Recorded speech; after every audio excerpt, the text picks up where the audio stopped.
Welcome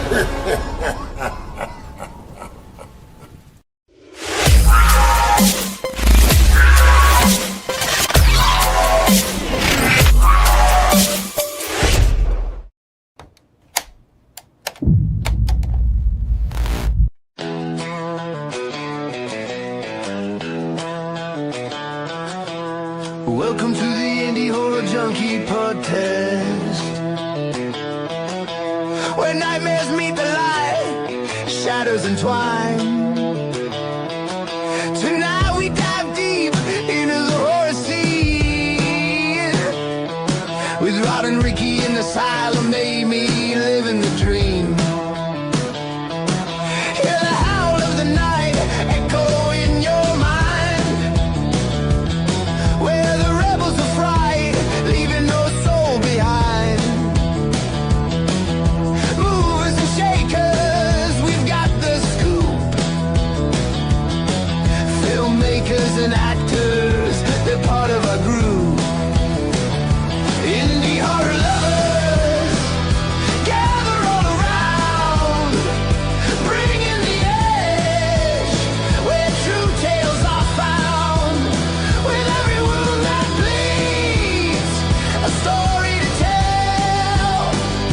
Join us, laugh, where the haunted begins.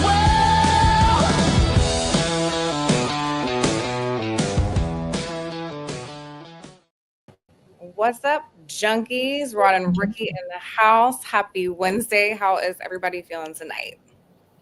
Great for me. Hello, Hey. Mary.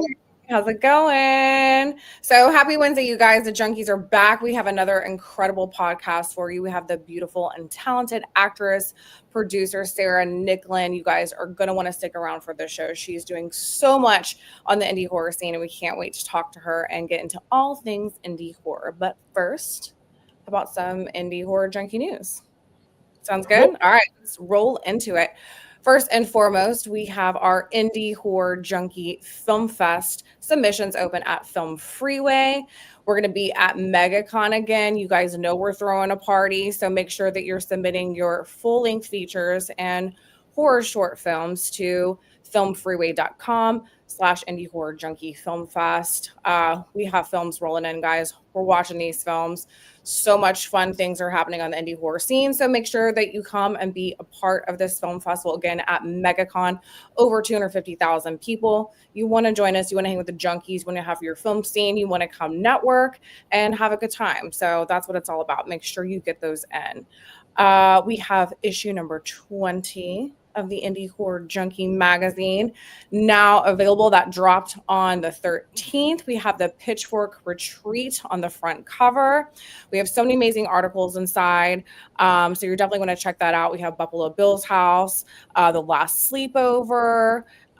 We have Sarah French as our indie horror hottie. But speaking of indie horror hottie, we have the beautiful Sarah Nicklin here tonight, you guys.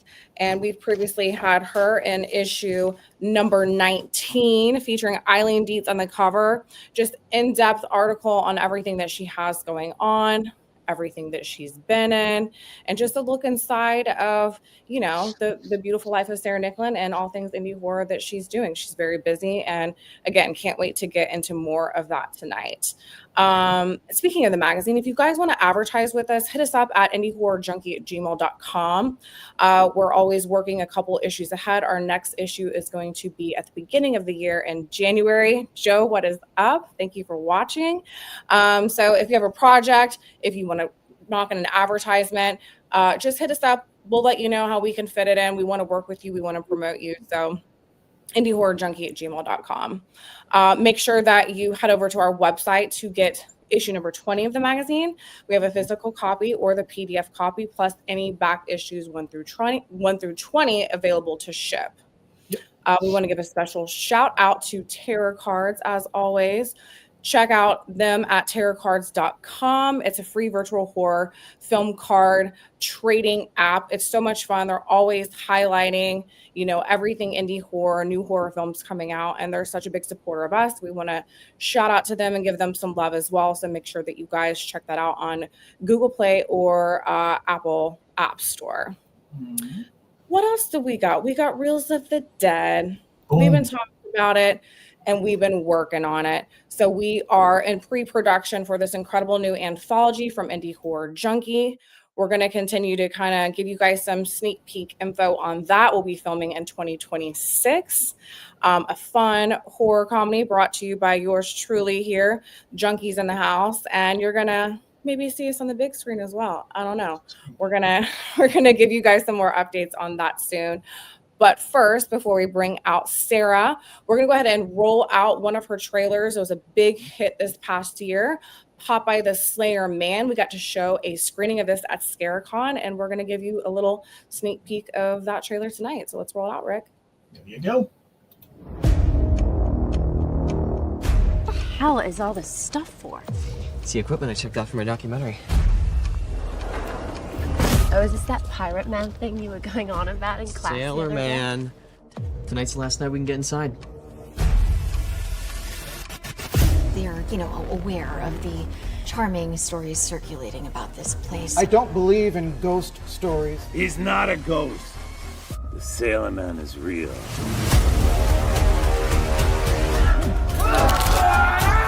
He doesn't take kindly to visitors stopping at his doorstep.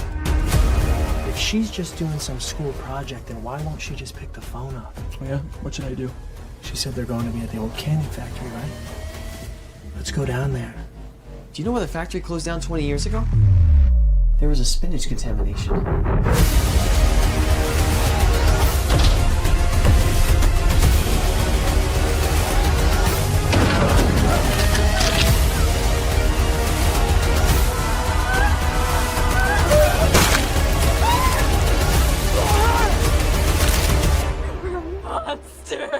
I am what I am.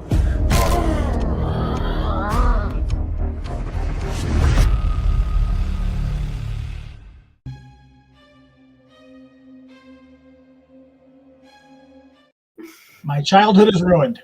Oh no! Sarah, welcome to the show.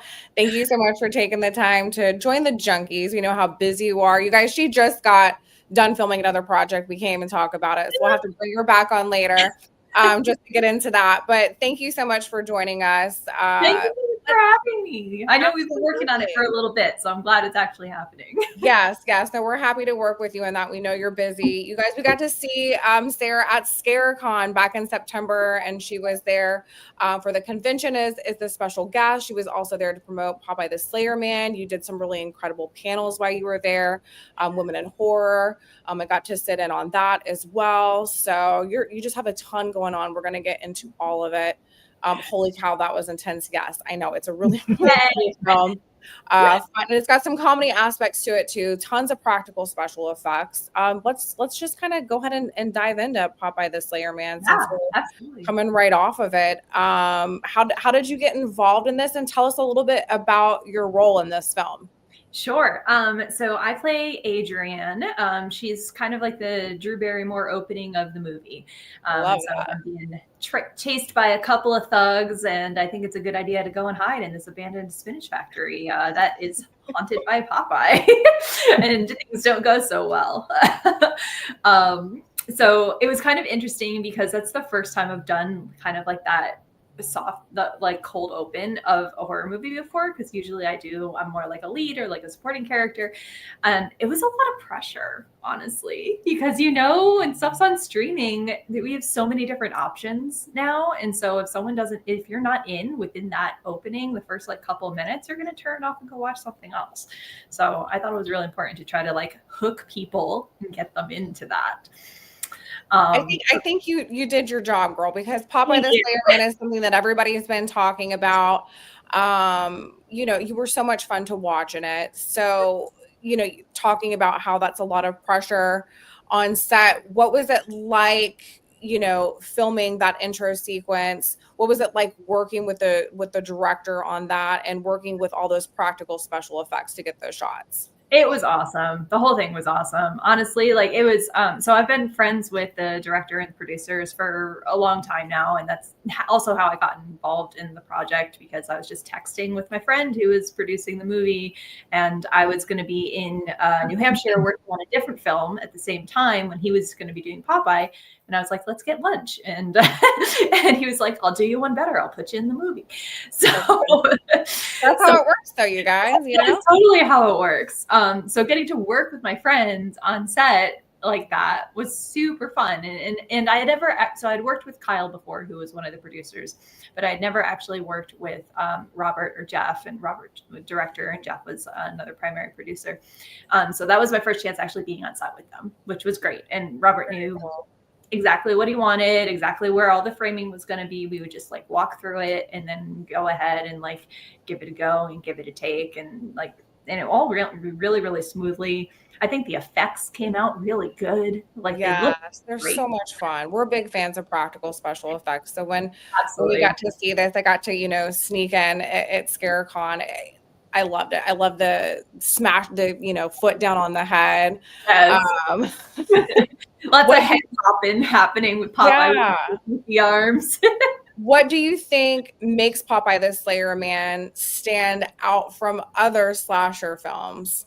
Because you're no stranger to horror. So how is this different for you? How do you think the fans are going to react? How do you think it was just a little bit different in the grand scheme of things? I think there's already that, obviously that recognition of the Popeye character. So people come into it having some emotional attachment already. You don't have to establish who he is. Everyone already knows who he is. But I also think there's something interesting with that, because he was a beloved childhood character, but he was kind of like a scoundrel at the same time too. He was, very gruff and not over super nice and getting into like fights and, so it's like, it's fun to take something that people already have an awareness about and then just twist it and make it a little unique and different and update it to this modern, horror slasher genre. I think the horror community really takes on, these characters that we know and love. I think there's it's a fun watch, because like you said, it's someone that we know, it's someone that we love. And then now we get to see him be bad. And there's a lot of fun in that. Absolutely. And some kills. We're going to watch it. So I just love all these remakes of, our classic characters that we grew up with. And now we're seeing them, in horror films. There's a lot of fun in that. And like I said, the horror community, they go nuts at conventions you've seen. Absolutely. And I think one thing that the filmmakers really did well in Popeye is that they really got the tone right. Because that's the thing, like with all of these like public domain films, you can't take them super serious. And I agree. Yeah. You got to have that like fun tongue-in-cheek element to it. And I think that they really wove that or interwove that within all the horror elements really well to make it a really fun watch. Now, outside of this, because it is a horror comedy, have you been a part of other horror comedy films, or are you mostly, more like psychological horror, slasher horror? What even got you into horror films? Did you start off there? Did you start off somewhere else? Tell us about, kind of your journey from where you started off and how you got to where you're here now, because you're doing so much. I started in horror. My first very, very, very first films were horror films. And I didn't necessarily set out to do horror, because when I was growing up, I didn't really watch horror films. My parents didn't let me really watch them. I almost didn't kind of know that they really existed. I knew like kind of like there's some horror films out there, but it wasn't something that I was like really invested in or paying attention to. And then once I started working in horror, that's when I started to like get it, and the whole like world opened up. Exactly. As it does, as it should. But my very, very first time on camera was a short film called La Bolsa, and it was a horror film. It was about a group of thieves who have just pulled off a heist, and they're talking about like what they're going to do with their share. And then it's revealed that they didn't steal money. They stole body parts, because they're all missing a body part, and it's going to fulfill them and complete them. All right. And so that was directed by Jason Miller, who later went on to work with Adam Green on the Hatchet films. It was like very small world. Like everyone is all interconnected. But my first horror feature was a film called Splatter Disco. And That's a fun name. It's fun. And it is a comedy, a horror comedy. It is a horror comedy slasher musical with furries. There you go. Wow. You literally got everything in that one. I actually, the first time I ever, and I didn't realize it till later, there's a film that you did with Eve Hamilton, something Mass. What is that? The Black Mass. The Black Mass. I saw a poster for that at Spooky Empire. Spooky Empire is a Orlando-based convention. It's huge. Mm-hmm. And I guess they had a filmmaker table there. They were giving out posters, and I snagged a poster. I still have it somewhere. And it wasn't later on until, I got to know more who you were. And I was like, oh, she was in I never saw the film. If it's still on streaming, let me know. I need to go see it, obviously. But it is. I'm pretty sure it is. Last time I checked, it was. Hopefully it's not taken down yet. But yeah, and that movie did really well too. That got a lot of coverage, and like a lot of people were talking about it. I think Can also you tell us a little bit about that project? Yeah, it's so it's directed by Devaney Pinn, who is another actress producer who works in horror a lot. This was her directorial debut, and she did a phenomenal job with it. It's a true crime thriller, and it's based on the life of a real serial killer, taking a look at a 24-hour period when he kind of went crazy and killed a whole bunch of sorority girls in Florida. So the whole point of the film is to make you rethink how we look at true crime, because it's all focused on the lives of the victims. It's shot over his shoulder. You see his profile. You're never straight on to his face. And so the purpose of that is to say, let's stop glorifying the people that have done these horrible crimes, and let's pay attention to the lives that they have destroyed. I have an image from that right here.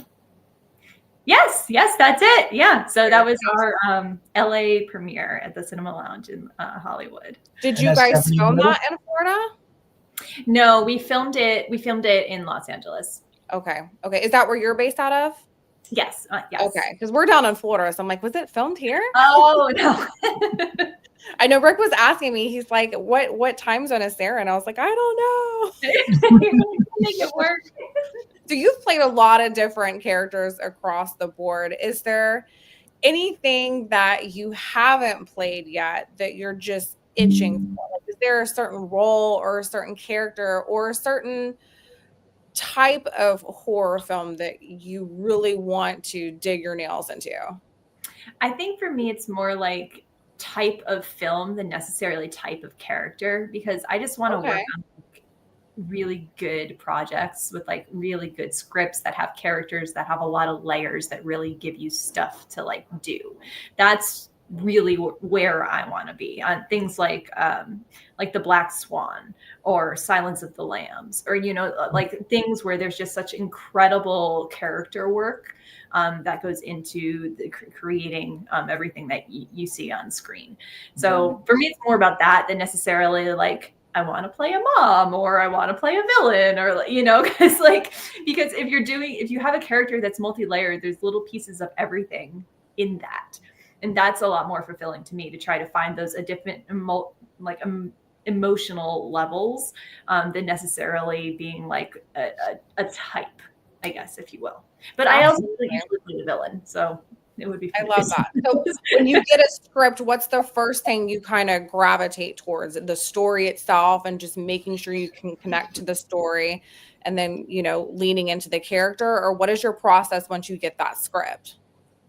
Usually it's about trying to understand the story, reading through it, seeing if I like the story that's being told, and then seeing if there's something interesting for me to do with the character, something that's going to be like fulfilling for me creatively.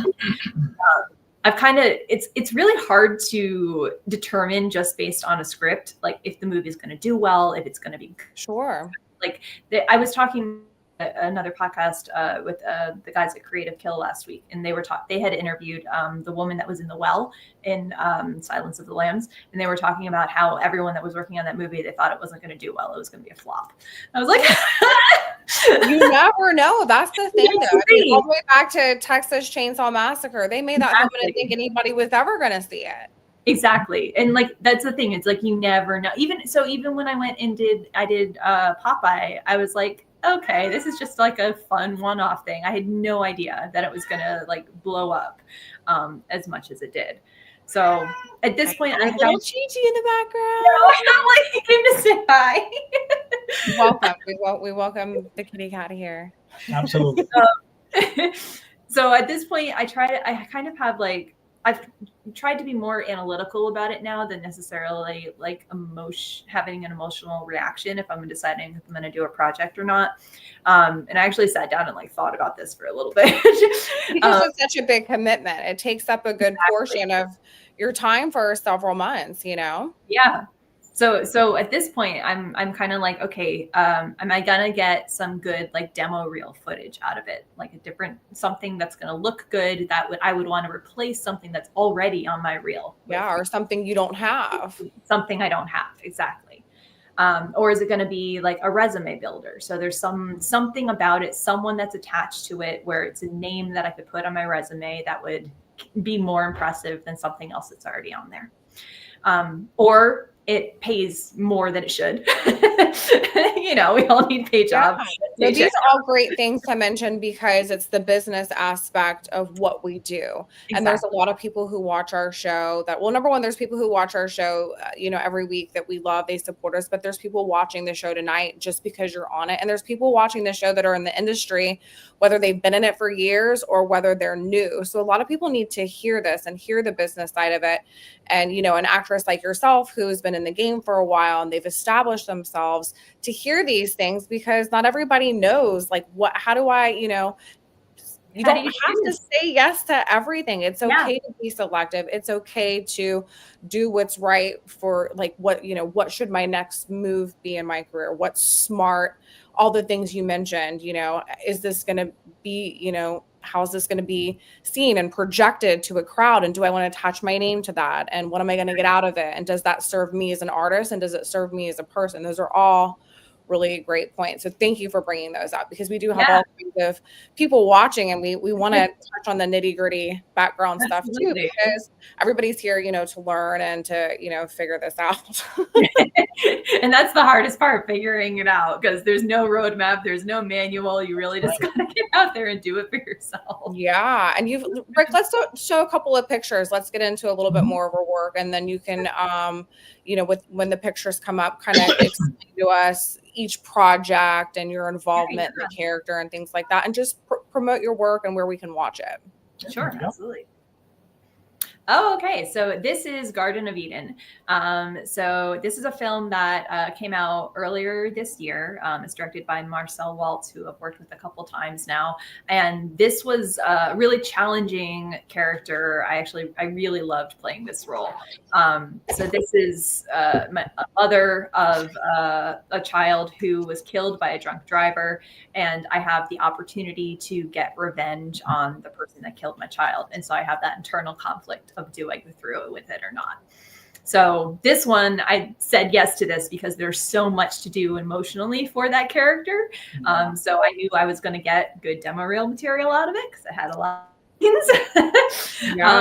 So I really love the director, Marcel. He's really wonderful and great to work with. Very cool. So this is from Popeye. So this is part of that section in the trailer that we just watched, where those thugs are chasing after me and grab me and are terrorizing me, threatening me, before Popeye shows up and takes them out. This is probably after Popeye takes them out. Exactly. Very nice. I love this. The quintessential. I feel like it has something like this. You get the blood in the face, and it's just it's something everyone goes through. Oh yeah. This is from a short film called Angel City Horror, which was a really cool character to play. It's a 1940s like period piece about an insane asylum. I actually got a nomination for Best Actress for this role from the Macabre Film Festival, Woohoo! which is Oh, cool. wow. And so she's kind of a mixture of like Jessica Lange and Nurse Ratched, those two together. That's what I thought it was, Nurse Ratched, which I'm so sad they did not follow up and do another season, by the way. I know, it was so good. It was really, really good. Yeah, loved it. This is from Devil's Night, which was so fun to do. So this is a creature monster movie, but it's set in the medieval times. And I love medieval fantasy stuff like so much. And so when I heard that this movie was happening, like I was like, I need to get in this movie. Like I have to be in this movie. And you do your own stunts, don't you? I do. At least a fair amount of them. I mean, I'm not a professional stunt person by any means, but I have been athletic my entire life, and so I am. And I did do I've done like wire work training and stage combat training and like that sort of stuff. You're not afraid to get in there. Exactly. Not afraid to get in there. But yeah, for this one, I learned how to sword fight. And we actually did a couple training for a couple weeks to learn the proper like sword fighting techniques in order to like do this. And so this is a princess who has a bit of a mean streak because she's the best sword fighter in the land, even though women are not supposed to sword fight. And so when the monster is terrorizing the village, she wants to go out and protect the castle, but her father does not let her do that and hires a group of mercenaries, and then the monster proceeds to slaughter all the mercenaries. Very cool. Is this streaming? I think so. I think it's on Prime. When it first came out, it came out like 2 years ago, so it might still be up there. Yeah, you guys are watching. Make sure you're looking these films up and see where they're streaming at, so you can check them out. Yeah, when you were talking about what it was about, it reminded me of a movie on I think Netflix called Damsel with Millie Bobby Brown. I have not watched it, but I saw it because I mean it got served up to me because again horror and like fantasy that's all me all the time. Absolutely, I totally understand that one. Okay, so this is a music video for I Prevail called Every Time You Leave. I love I Prevail. Okay, so I just saw them this weekend at Warped Tour in Orlando. They were incredible. Amazing. That's amazing. Like they're so nice too. I mean, I would imagine. I don't know them, but that's so cool. You got to do a music video for them, but their stage performance, their vocals, everything they did was one of my favorite acts of the entire week, and I was blown away. They're amazing. I hadn't heard of them before doing the video, but then like after obviously I like listened to the song that the video was for, and since I love metal, I was like, oh my god, like these guys are incredible. Like they're awesome and just really like down to earth, nice people. Yeah, check it out. Check out this video. It's a really good video. It's got like a story element to it. So I'm a soldier that's going off to war, and they show you on the opposite side of like I think Afghani soldier that's going off to war, being forced to go to war, and then we end up having a little bit of a connection when we have captured him as a POW. So it's actually a pretty emotional music video. Yeah. Do you remember the name of this song? Every Time You Leave. Okay. Yes. Okay. Yeah. Wow, that's so cool. Very cool. And this came about like randomly off Instagram. Yeah. Honestly. So the director, who's all the way on the left there with the hat, is someone I knew back when I was living in New England. And he put up a post on Instagram being like, hey, I'm shooting a music video. Who wants to be in it? And I was like, me. That's it. That's amazing. Very, very cool. So this is actually a commercial, believe it or not. And so this is for the Escape Blair Witch Escape Room in Las Vegas.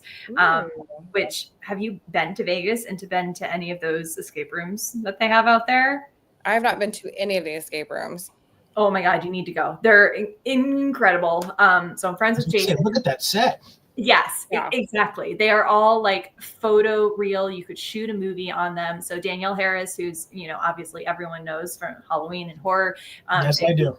So she was in this, and she was the director of the commercial because she's friends with Jason as well. So it was really cool to meet her and to get to work on this. And there's 4 escape rooms out there, 5. Wow. I love Danielle Harris. Who doesn't? But you know what I love her from? I love her from Don't Tell Mom the Babysitter's Dead. I don't even remember her. I gotta rewatch that now. She's the youngest sibling in Don't Tell Mom the Babysitter's Dead. If you guys haven't seen it, go see it. It's so fun. It has Christina Applegate in it. Okay. I think you would love it. It's an adorable 80s film, you know, back after Married with Children got popular, and I was obsessed with Christina Applegate, but that's what I originally remember her from. You know, before associating her with horror, but she was just such the cutest little actress in the film. So every time I see her, she was actually just down here Halloween weekend for Spooky Empire in Orlando, and every time I look at her, I'm like, don't tell Mom the babysitter's dead. She'd probably find that really refreshing as opposed to Halloween, you know. Not horror, but just a really fun film to watch. Yeah. And kind of going back on, because we're kind of giving insight of the different things that you've done and a little bit of insight on the back end business aspect of being an actress.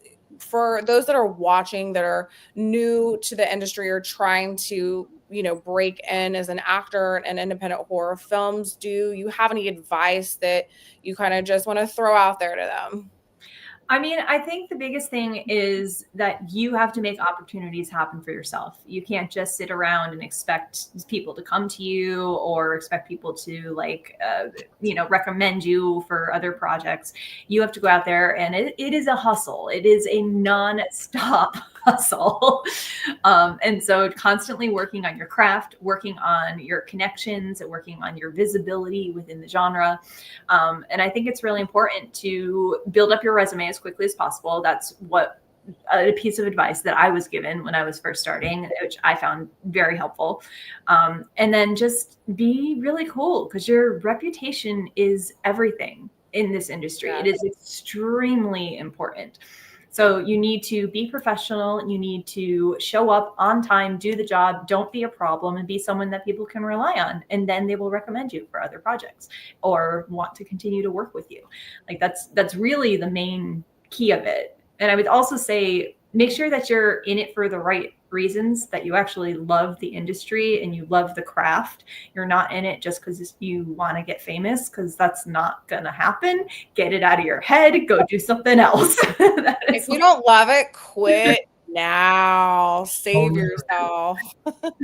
You have to love it. Be passionate about it. Everything that you said, you have to be willing to chase it, because no one is going to do it for you and no one's going to hand it to you. But you have done such a good job of that. I mean, we're now seeing your names being announced at horror cons, which I think is so fun and so cool that you're taking those next steps to get recognized and be able to show more of your work and make even more connections. Do you have any upcoming film festivals that you're going to be a part of that you can let us know? I don't right now. October is always the biggest season. Yeah. Of that stuff. I know we're going to see you next year, honey. Next year we will. I have a couple that I'm working on. It's not like official. They're like, yeah, we'll let you know once it gets closer. So that's how it is. That's how it is. Exactly how it is. So there's nothing like official yet that I can We're going to keep our eyes out. At the end of the show, we're going to get your socials shouted out so everyone can follow you and keep an eye, because you're really good at staying on top of your socials and keeping everybody up to date with what you're doing, which is a whole other part of the job, you guys. Oh my God. Yes, it is. It is a blessing and a curse. Such a fun job of that. I want to talk a little bit about VHS Halloween. Yeah. So we have this horror, comedy that's on Shudder now streaming, and it's kind of blown up, and that's so exciting that you got to be a part of that. Tell everyone a little bit about VHS Halloween and that franchise, and then tell us a little bit about your role, because you had such a cool role in the film. Yeah, thanks. So VHS Halloween, it's the 8th film in the VHS franchise, 8th installment, which it was crazy. I didn't know they made 8 of them. Neither did I. But it's a horror anthology, and everything is found found footage, and VHS Halloween is all Halloween themed. So each segment is about Halloween. And our segment is about a family who puts on a neighborhood home haunt every year. And this year they end up getting this cursed record that they played, and it makes the haunt come to life. And then the family has to battle the monsters that previously were just the foam monsters that they created that are actually now living monsters in this gauntlet to get out of the maze. So fun. It's really fun. It's the whole film, like all the segments are really, really good. In this one, I feel like there's something for absolutely everyone, depending on all your different tastes. And I think that's one of the fun things about anthologies. You're not going to love every single one, but there's going to be something to appeal to everybody in any sort of anthology film. I heard there were quite a few stories on that. We're working a little anthology over here, aren't we, Rick Danford? Yeah, true. You know how many stories there are on that VHS Halloween? Because I heard there are like 10 or something. Or I think it's 7, but that's still a lot. Yeah, it is. Yeah, because that includes the wraparound too. So 6 actual shorts and then the wraparound. But yeah, it's a lot, and it's a 2-hour movie because of that to fit everything in with all of them. I love that. What was it like on set? Was there any room, with it being so many different segments, that you had the freedom as an actress to improvise at all or have any input? What was your experience like as an actress? So we had a couple of rehearsals leading up to before we actually started shooting it. And that was really where our directors, RH and Micheline Pitt, they wanted a lot of feedback from us. They were very collaborative in that entire process. And they really wanted to know, okay, does this sound right? Or did character really say this? Or maybe let's try this. And so there were a lot of rewrites that happened, just like minor tweaks to the script during that rehearsal process, which was really cool. Like, not every director wants that kind of collaboration. So that's amazing to be able to work with people like that, who are just so open to it. And then, of course, when you get to actually shooting, there's always going to be space for some improv there too, especially in something like found footage where everything is really frenetic and you have to fill in the gaps with where the camera might be going, even if that's not necessarily what is 100% written on the page. Right. There are also some instances where I thought it was pretty interesting because it's found footage and everything is supposed to be like one take for the most part, that some scenes we actually shot 3 different lengths of, like different versions of the scene with different lengths, so that when they're editing it, they can choose which one's going to fit best for the pacing, which if it's not a found footage film, you would normally just cut it down however you want. Right. Yeah. Take, you got to do the different like lengths of it to see how it would actually fit in the final version. How did you find yourself? Oh, go ahead, Rick. I was going to say, when we're done with this part here, I do have the trailer for VHS Halloween if you want us to show it. Awesome. Yeah, let's get and show it. All right. Do you want to get and ask your next question? Oh, show it, and then we'll bring it right back. Yeah. Don't you tease everybody with that trailer? I know. That's true. That's true. And this is live on Shudder now, right? Yeah, it's currently streaming on Shudder. Yep. All right, let's check it out. Trick or treat, creeping and crawling down your spine. That's that touch of mine. I won't tell no lie.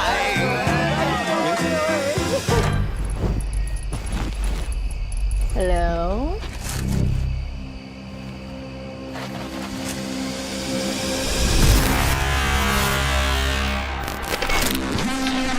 Wait, are you saying this? Where are we?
Very It's so cool. fun. Like you can't help but smile the whole time because it's such. I know. You just want to watch it at Halloween and then whenever the hell else you want to watch it because it's so fun. It's Exactly. like you watch where you can just kick back and popcorn and wine and just enjoy it. Popcorn There's and so wine. much happening. There's so much happening. Exactly. I hope that people are gonna like really make that one of their films that they watch like every Halloween. I mean, we have. I see that. But Yeah, it you has- have your watch party list. I think that's fun just to have on in the background of a Halloween party. Uh-huh. Mhm. Like have the music playing, but just have that on. I mean, that would be a whole vibe on itself. That's how fun it is. What was it like preparing for VHS Halloween compared to how you normally prep for a film, knowing that, this is different, this is found footage. I don't know what's going to happen, but I'm going to show up. How did you kind of mentally prepare for that? What was your process? So for that, I wanted to do a lot of research into like home haunters and kind of what their mindset was. So there's a bunch of documentaries out there about home haunters, which I thought were really interesting. And I watched some of those. I also found this YouTube channel. I think it's called like Hollywood Haunters. It's a couple, a husband and wife and their kids. So it's basically the real life version of our characters. Oh, wow. Who do a home haunt every year, and their videos are how like them building all the props and everything. So I was like, oh, this is perfect. I can just like model my character off of these people because it's like it's very, very close to what it was.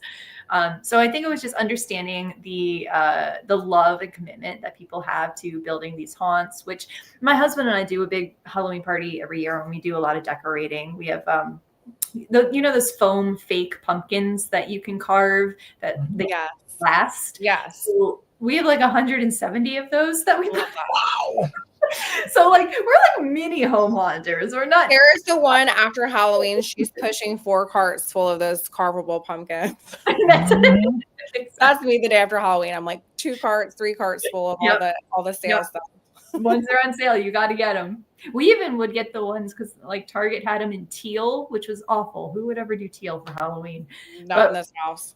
We got orange spray paint and spray painting, so that because they were even more discounted, the teal ones. So like Oh my gosh, I love that. I love that. Well, now you have a film to play in the background of your Halloween party. I totally forgot to write this down in my notes, and I just thought of it when we were chatting about VHS Halloween.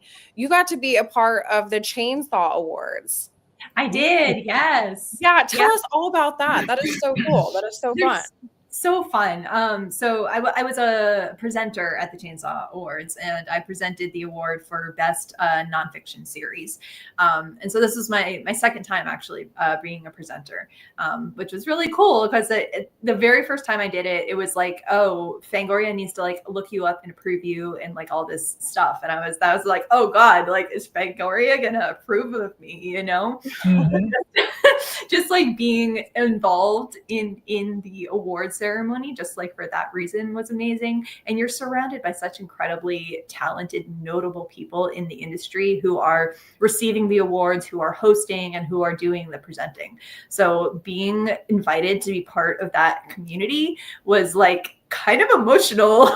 Yeah, totally. So that was really cool. And I'm just incredible. It's incredible to see like the whole process, behind the scenes process of how they do the awards and they build the sets, and then how it comes out in like what the final version of it. Because there's always that a little bit of, a disconnect.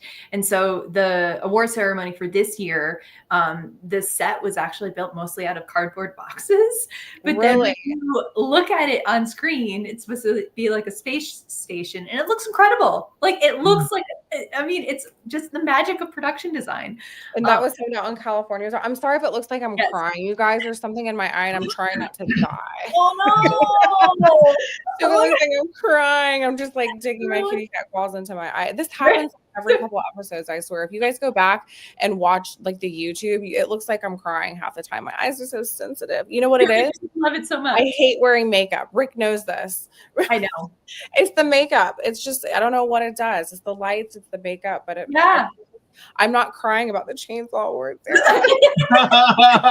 almost be better if you were.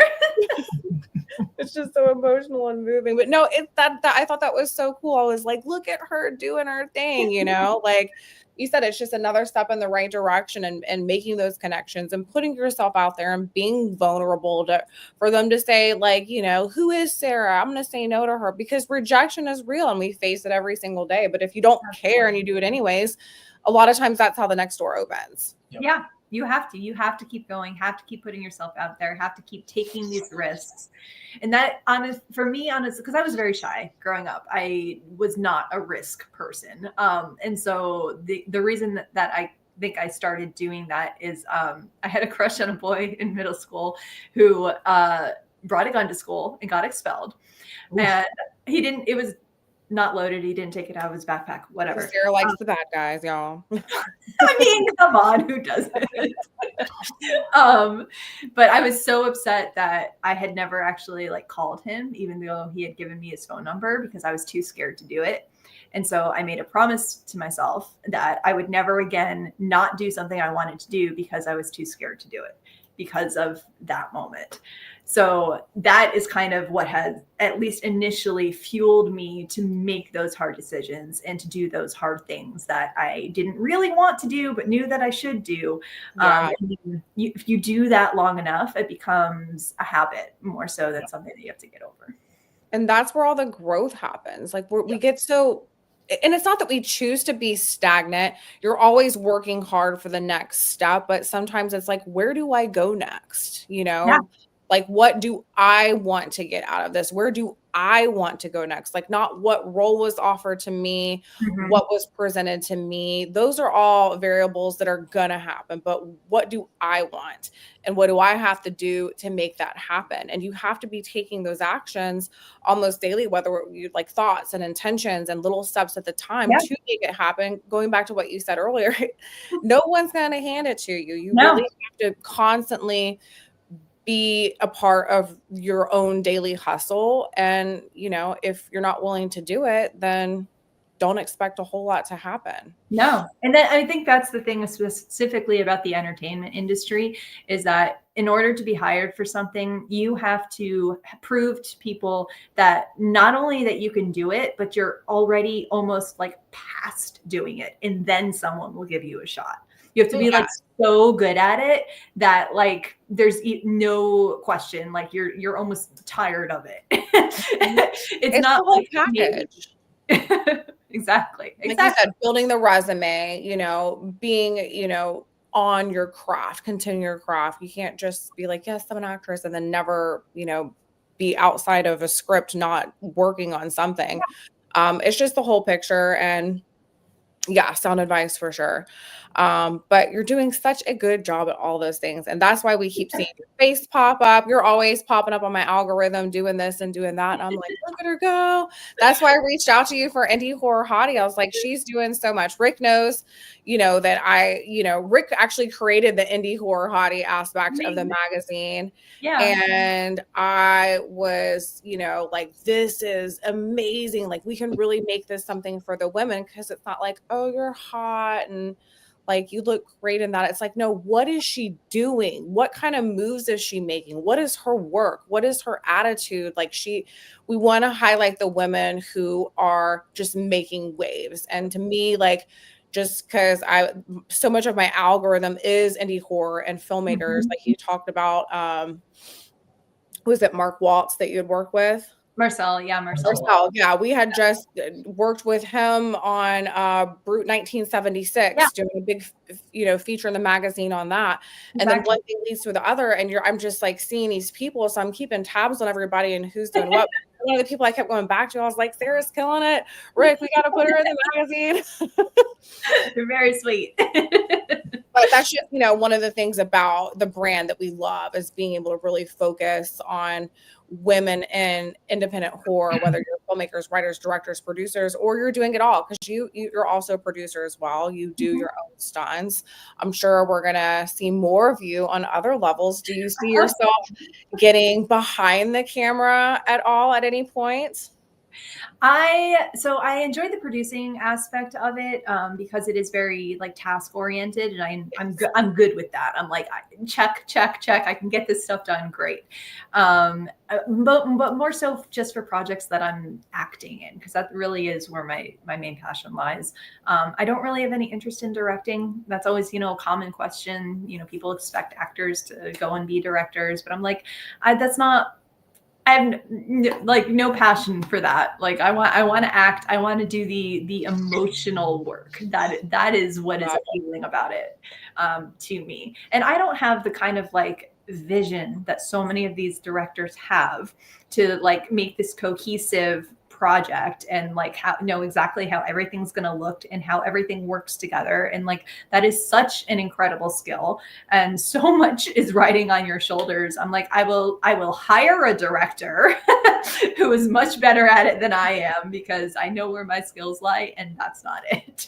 You definitely know your strong point, girl. You know how to act, you know what you're doing, but it's also great that you're business minded and that you're wanting to be a part of the production team by coming on and producing, because that gives you a little bit more control with, your element in the project. And I think that's smart, Absolutely. It's fun to come on and just show up and do your stuff and then leave. But if there's something that you're really passionate about and you want to help out with that film, and there's ways that you can come on as producer and do it, that's also good to learn and know as well. I think it's also just like relationship building and team building. And like when I first started, like the first films that I did, the Splatter Disco, none of that. I love that name still.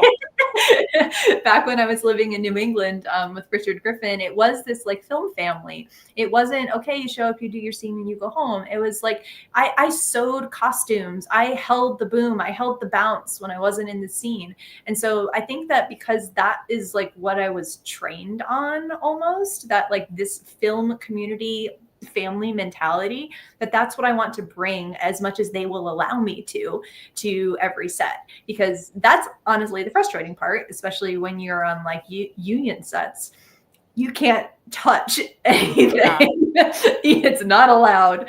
But I'm like, I just want to help. Like, let's do it together. Let's have fun together. Let's create and collaborate. The indie mentality. The indie mentality. Exactly. Exactly. I think that's what keeps the indie scene grounded, is everybody does everything. And at some point you're going to learn whether you like it or not. And it humbles you, because once you have the perspective of, okay, well, I know what this person does, and I know what that person does, and I know how hard they, like, if we didn't have them, this wouldn't happen. I mean, just the lighting in itself, the sound, if you have crap sound, it's going to ruin the whole thing. The lighting can change the whole atmosphere of what's in the frame, and you either get it right or you get it wrong, and I think just learning is respecting, and the more respect that's on set and the more everybody really understands why everyone else is there and the importance of that, it grounds you, it humbles you, and you're like, okay, like we can't do this without every single person here. And it's kind of it's a really cool feeling. And like you said, it's the indie world that we're able to do that. And I think that's why we love it so much. It's why we love it. And it's important to learn that stuff, because it makes you better at your job. Like, regardless of what your job is, if you have a better understanding of what everyone else is doing, it's only going to improve what you are doing. I was edited films a long time ago, not anymore. But I co-edited a couple of features and edited some short films. And I learned so much about acting by editing, because when you're in the editor's perspective, you're dissecting performance and you're dissecting how things are going to fit together and where the cut points are going to be. So then when I'm acting, like, I know where the editor is going to cut. I know how to put stuff out there so that if I want, I can get more screen time by giving them things to cut to. Yes. Like, there's a lot of other things that are benefits to whatever your job is, just by learning about how other aspects work. Or even like the camera, if they're saying they're going to an 85, then you know like what your frame is. So you so you can change your reactions to be more subtle or a little bit bigger, depending on how close they are, depending on the sets. So like there's just a lot of different stuff technical stuff that goes into making movies, that I think that everyone should be aware of if they're going to be working on them. Great All day points. long, girl. We love to have our editor on set when it's possible. That's Actually, at least, you yeah. know, it's not every day. It's like, when can you come? When can you be there? So that, you know, the actors, you know, or he can get a feel for them, and they're working directly with the DP, and they he knows what the director wants. And I just, you know, we've done that before, Rick, and I think it's worked out so well because it keeps everybody on the same page even more so. You know, it's kind of we already did the pre-production. Now I want you to see it. And then when you go to the editing room, there's just a clear understanding. And I think it's really important to have people like through that process as much as possible and have them involved, especially if it is different people doing different aspects of it. Like when I was in Austin for Fantastic Fest, I took a tour of Troublemaker Studios, and the studio manager there was saying that Robert Rodriguez had the same thing as far as why he writes his scripts, he shoots his scripts, he edits his scripts. Because he's like, okay, if you're going to cook something, you're going to write down the recipe list, and then you're going to go shopping and choose the items that you need for that. That's your production process. And then you're going to cook it, and that is your editing process. So he's like, why would I hand any part of this off to someone else? And well, in the film industry, you kind of have to, because, you know, not everyone can literally do all those things. But it's important to have people that are part of that entire process, so that the final version, the final recipe is what was intended when you were initially. We love working very closely with our editors. Exactly. Very closely. Because like you said, if Rick and I knew, I mean, Rick does a little bit of editing, and you did some editing on Velocity Kings. I would love to edit, but I don't know when the hell I would have time to learn it. But like, I can see it and I know what I want. So I just have to work really close with the editor to achieve that. But if I could do it, I would, because you know what's in there, you know how you want it shot, you see it. Dang, we're getting close to the end of the show. I have a few fun. It was so fast. It's always so fast. I like to, ask this: what scares you in real life? Ooh. So I have a weird kind of I don't know if it's a phobia or what. It's very weird. It's very specific. I don't like sunken ships. So like boats that are underwater.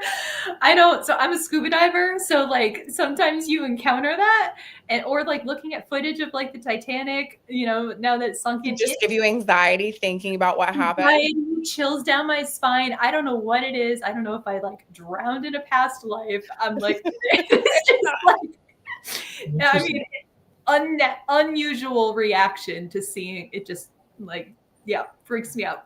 You're a very sympathetic gal. Like for me, it's heights. Interesting. So you scuba dive. I find that fascinating because you can't get me past a princess dive. I cannot go down. Princess dive? Yeah. Where you just kind of, where you skim the surface. You're just kind of right here. And even then, maybe it's just Florida water. I don't know. Florida water's been sketchy around here after all these hurricanes and blowing everything around. It's just not the same kind of water, and I don't really want to get in it. But I'm sure it's beautiful where you're at. I don't go so much like around here in Los Angeles. The water's too cold and it's too murky. So like I've only done it if I'm south, like Mexico, South America, Central America, where the water is nice and warm. Because I am a pussy when it comes to cold water. I will wear a wetsuit in 85 degrees. Like that is like one toe in and it's right back out. Yeah, that's what scares me in real life is scuba diving. I couldn't do it. Oh, really? You couldn't pay me to do it. I'm like, I don't want my ears to pop. Like, I don't know what I'm going to see down there. I don't need to know about it. Yeah. I'll just, be up on the boat waving, taking pictures. Well, what I was saying before about being scared of heights and stuff like that, there's a movie called The Fall. I've tried to watch that movie so many times, and it's like, I can't, even though I know it's CGI, I know it's not real. I just can't. It gives me anxiety. It's like, it's crazy. Yeah. It's unrealistic, or not unrealistic, irrational fear. Yes. Just like I don't body need to go that high up, and I don't need to go that far down. Just right here. Not like planet Earth is great, really, but And you knows her limitations. That's it. That's amazing.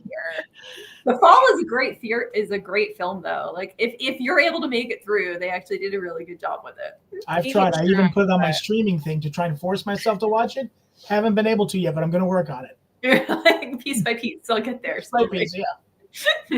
Well, we are gonna have to say our goodbyes. I might cry about it. I might continue to cry. Oh. I know.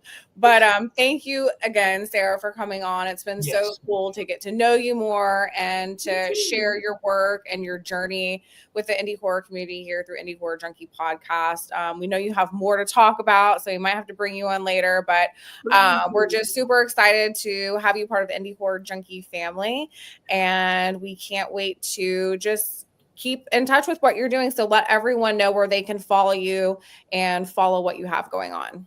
Instagram is the best place. That's really the main thing I use, and everything else, it feeds everything else. So yeah, go to Instagram. That's where all the updates of everything are, as I'm allowed to talk about them. At Sarah Nicklin, you guys. Thank you again. Hang tight backstage. We're going to come give you a proper goodbye after the show. Thank you so much. Thank you so much. See you in a few seconds. All right, you guys, another fast and fun episode of the Indie Horror Junkie Podcast. Thank you to everyone who tuned in, and thank you to Sarah for kicking it with the Junkies tonight. If you like what we're doing and want to support us, head over to YouTube and Facebook on our YouTube page, like and subscribe. And we are going to be MIA next week for Thanksgiving. We're thankful for you guys. Make sure you enjoy your time with your families and your friends, and we'll see you at the very beginning of December on December 7th. See you then. Later, Junkies.